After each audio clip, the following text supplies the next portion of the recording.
Hello, my amazing art students. Now that we have learned all about Henri Matisse, you have chosen whether you wanted to do a cutout or a drawing in the style of Matisse.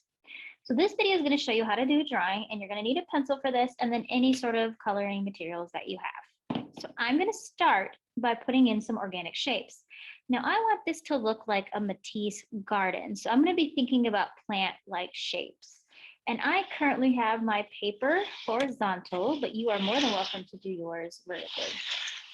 Now, because mine is horizontal, I am going to have to slide it over so you guys can see as I draw. So keep that in mind, okay?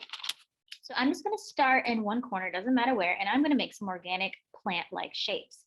Now, Henri Matisse is known for these leaf shapes, so I want to make sure I put at least one of those in there, maybe two. And you can decide how you want to do that. So I'm going to make one right up here, and I'm just going to make an oval kind of shape that comes out. Then I'm going to go in, and then I'm going to go back out. So it looks like an S. I'm going to do that all the way down, and as I go, these are going to get shorter. You can see how they're getting shorter. And then when I get as long as I want it to be, I'm going to make one that goes this way for the top of this plant leaf. And then I'm going to do the other side, same way. I'm going to go out short, in, out, in, just like that. And then a big one at the end.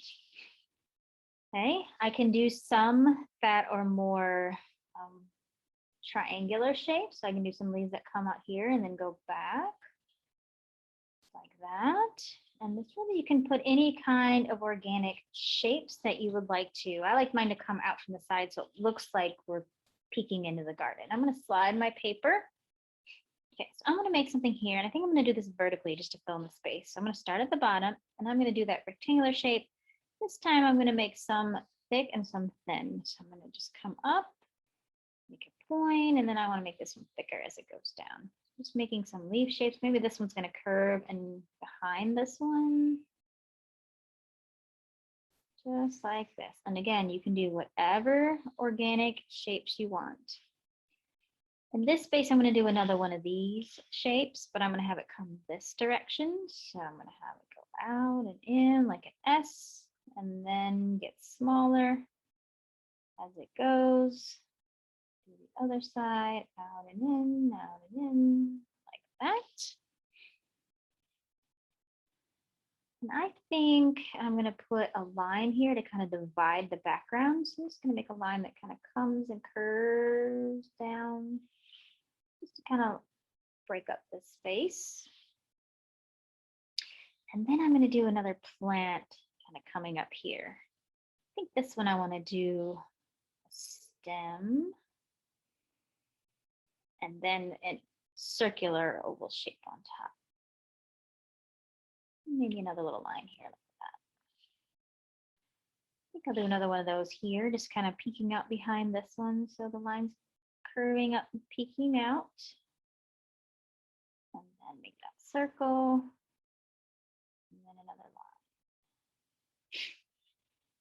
And now I'm just going to kind of fill in the space, maybe make another line that kind of divides this back. This one I'll do a wavy line. Maybe another kind of circle shape here, an oval. I'm just kind of filling in these empty spaces with just some shapes and some different kinds of lines. Maybe I want some lumpy lines on this one. Just make it a little more interesting. All right, when you think you've filled up your paper enough with organic and geometric shapes, now you're going to start adding color. And one thing that I would do is, rather than coloring all of this, I would have some areas that I color and some areas that I just add some designs to. So for instance, I may want to color this section with my blue marker. So I would actually just trace this area that I want to color, just to make it a little bit easier to fill in this space.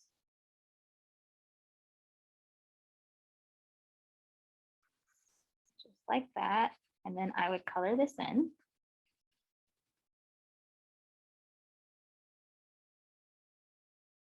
I'll finish that in just a minute. But then then maybe for the background here, instead of coloring this, I might want to add some designs or patterns instead. So that way I'm filling up this background space, but I'm not having to color the whole thing. So I want you to think about that as you're doing this project. What can you color and what can you add a pattern to so you don't have to color the whole space? Yeah. I also want you to think about adding some details once you've colored a space. So I'm going to show you an example of that with this leaf. So I'm going to just trace this very quickly.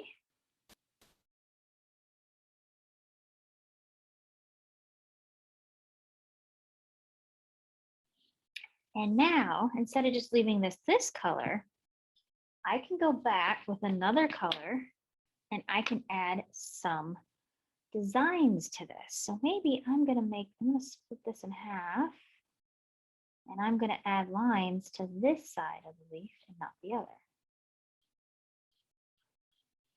So you can see that makes it a little more interesting.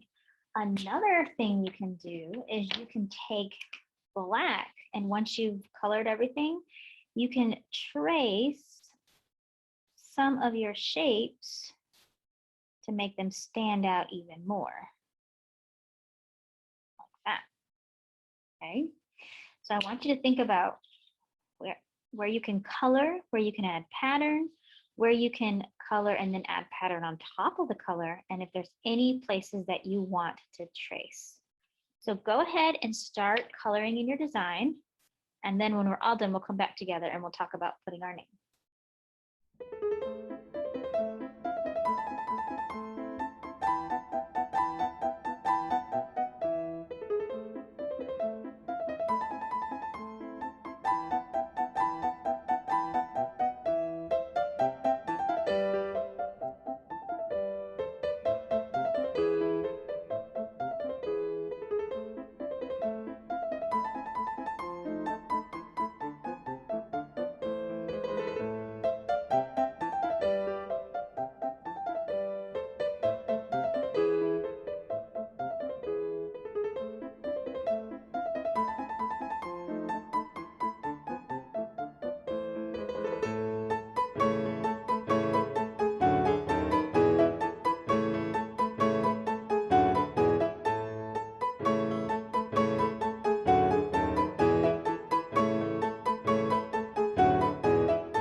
All right, my amazing artists, once you have your design colored and lines and shapes and patterns added to it, and you like the way it looks, you are ready for the last step, which is always to sign your name.